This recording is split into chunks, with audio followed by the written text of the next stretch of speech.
الرحمن الرحیم۔ السلام علیکم۔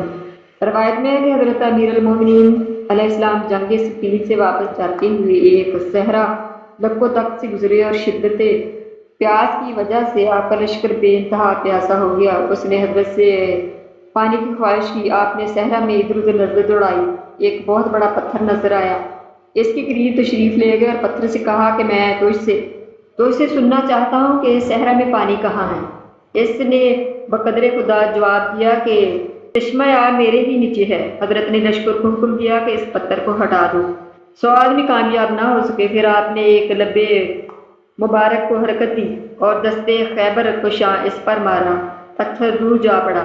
اس کے ہٹتے ہی شہد سے زیادہ شیریں اور برف سے زیادہ سرد پانی کا چشمہ برآمد ہو گیا۔ سب سیراب ہوئے اور سب نے پانی پیا اور چھاگلیں بھر لیں۔ آپ نے پتھر کو حکم دیا کہ اپنی جگہ پر آ جائے۔ روایت ابن عباس۔ پتھر اس جگہ سے خود بخود سرک کر اپنی جگہ پر آ پہنچا اور لشکر خدا روانہ ہو گیا۔ ایک روایت میں ہے کہ ایک دن حضرت علی علیہ السلام مدینہ کی ایک گلی سے گزر رہے تھے، ناگہاں آپ کی نگاہ اپنے ایک مسلمان بھائی پر پڑی۔ دیکھا کہ اسے ایک شخص بری طرح گرفت میں لیے ہوئے ہے۔ حضرت اس کے قریب گئے اور اسے پوچھا کہ کیا معاملہ ہے۔ اس آدمی نے کہا کہ اے مولا علی، میں اس مرد منافق 1700 دینار کا قرض دار ہوں۔ اس نے مجھے پکڑ رکھا ہے اور اتنی مہلت بھی نہیں دیتا کہ میں یہاں سے جا کر کوئی زبردست بندوبست کر سکوں۔ حضرت نے فرمایا کہ تو زمین کی طرف رخ کر اور جو پتھر وغیرہ اس وقت تیرے ہاتھ میں آ جائیں انہیں اٹھا لے۔ چنانچہ اس نے ایسا ہی کیا۔ جب اس نے اٹھا کر دیکھا تو وہ سب سونے کے ہو گئے۔ حضرت نے فرمایا کہ اس کا قرضہ ادا کر دو اور جو بچے اسے اپنے کام میں لے آؤ۔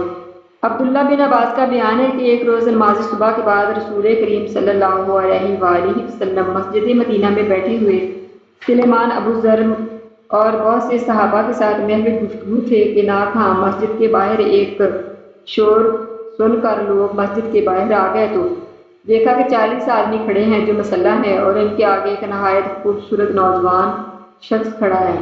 حذیفہ نے رسول خدا کو حالات سے آگاہ کیا۔ آپ نے فرمایا کہ ان لوگوں کو میرے پاس لے آؤ۔ وہ آ گیا تو حضرت نے فرمایا کہ علی ابن ابی طالب کو بلا لاؤ۔ حذیفہ گئے اور امیر المومنین نے فرمایا کہ اے حذیفہ، مجھے علم ہے کہ ایک گروہ قوم عاد سے آیا ہے، مجھے ان کی حاجت بھی معلوم ہے، جا کر ان سے ان کی حاجت دریافت کرو۔ حضرت نے حضرت علی سے ان کا سامنا کروا دیا۔ حضرت علی نے اس مرد خوبروس سے کہا کہ حجاز بن خلجہ بن ابی اسب بن سعید بن ممتا بن عالق بن وہب بن صہب، بتا تیری کیا حاجت ہے؟ اس نے جب اپنا نام اور پورا شجرہ سنا تو حیران رہ گیا اور کہا کہ حضور، میرے بھائی کو شکار کا بڑا شوق ہے۔ اس نے ایک دن جنگل میں شکار کھیلتے ہوئے ایک جانور کے پیچھے گھوڑا ڈالا، اس پر تیر چلایا۔ اس سے فوراً بعد اس کا نصف بدن شل ہو گیا۔ بڑے علاج کیے مگر کوئی فائدہ نہیں ہوا۔ آپ نے فرمایا کہ میرے سامنے اسے لے کر آؤ۔ وہ ایک شتر پر لایا گیا۔ حضرت علی نے اسے حکم دیا کہ اٹھ کر بیٹھ جا۔ چنانچہ وہ تندرست ہو کر اٹھ بیٹھا۔ یہ دیکھ کر وہ واپس گئے اور اس کے قبیلہ کے 17,000 نفوس مسلمان ہو گئے۔ آج کی میری ویڈیو اتنی ہی۔ اگر آپ کو پسند آئے تو اسے لائک اور شیئر کریں اور سبسکرائب ضرور کر دیا کریں تاکہ میری ہر آنے والی ویڈیو آپ کو جلد حاصل ہو سکے۔ اللہ حافظ۔